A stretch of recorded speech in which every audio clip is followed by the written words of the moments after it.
Adrian Cole's childhood was a picture of perfection in the eyes of the world. From the moment he could speak, he displayed an extraordinary memory, recalling details most adults would forget within minutes. By the age of 10, he was the pride of his community, a boy who could sit at the piano and play complex symphonies without glancing at the sheet music. His teachers often said they had nothing left to teach him, and journalists wrote glowing articles about the boy genius who might one day change the world. Parents pointed him out to their own children as an example of dedication and brilliance. Yet behind closed doors, Adrian's life was tightly controlled. His parents saw him less as a child and more as an investment, a shining star they could not allow to fade. Every day was scheduled, every activity measured by its potential to enhance his talents. There was no room for mistakes, no space for a normal childhood. The constant push to be perfect began to leave invisible cracks in Adrian's mind. He learned quickly that success brought praise, but failure brought disappointment, and he hated the latter more than anything. It was during these years that Adrian started to realize something dangerous. His intelligence gave him a kind of power over others.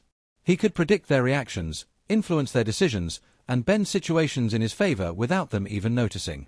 The more he experimented with this, the more he enjoyed it. By the time he was a teenager, Adrian understood that his mind was not just a gift to be celebrated, but a tool, one that could open any door, cross any barrier, and eventually take whatever he wanted from the world. It was only a matter of time before he decided to test how far it could go. By 16, Adrian had grown restless. School no longer challenged him, and the repetitive praise he received from teachers and neighbors felt empty. He craved something different, something that would make his mind race in the same way solving complex puzzles once did. It began with small acts of digital mischief. Late at night, he would sit at his computer, exploring security loopholes in harmless websites. At first, it was nothing more than a game, a way to prove to himself that he could outsmart systems designed to keep people out. But with each success, the game lost its innocence.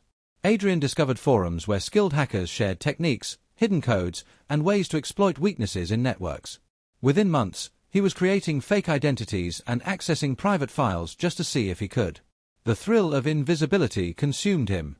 What started as curiosity evolved into calculated risk-taking. He bypassed bank firewalls, tested fraudulent credit card generators, and intercepted digital transactions.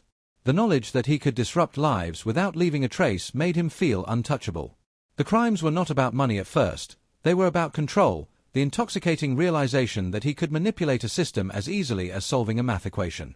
Each new challenge pushed him deeper into a world where morality blurred and the rush of success became addictive. He began storing stolen data, experimenting with it like a scientist testing formulas, always looking for the next breakthrough. No one in his life suspected anything. To them, Adrian was still the polite, brilliant young man with a promising future. But in the glow of his computer screen, another version of him was taking shape, a version that valued cunning over ethics, victory over honesty, and secrets over truth. Adrian's quiet transformation into a criminal mastermind reached a new level when he learned of Mrs. Whitmore, an elderly woman who lived 2 houses down. She was a retired art teacher, known for her kindness and for baking pies for the neighborhood children. What most people didn't know was that she had inherited a considerable fortune from her late brother, money she kept safely in various accounts. Adrian saw opportunity where others saw a harmless old neighbor. Using his charm, he offered to help her with small errands, occasionally fixing her old laptop and setting up her online banking.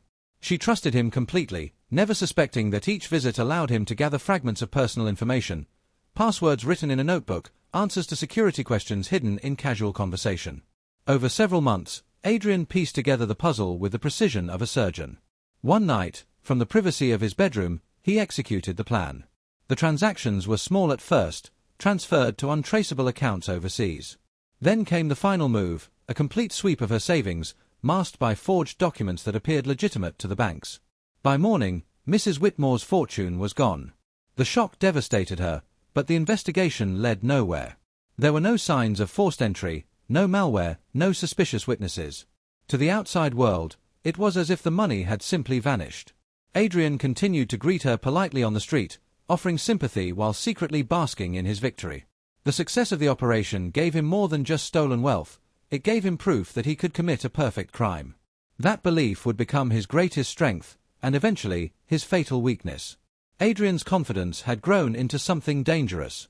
After the flawless theft from Mrs. Whitmore, he believed no system was beyond his reach.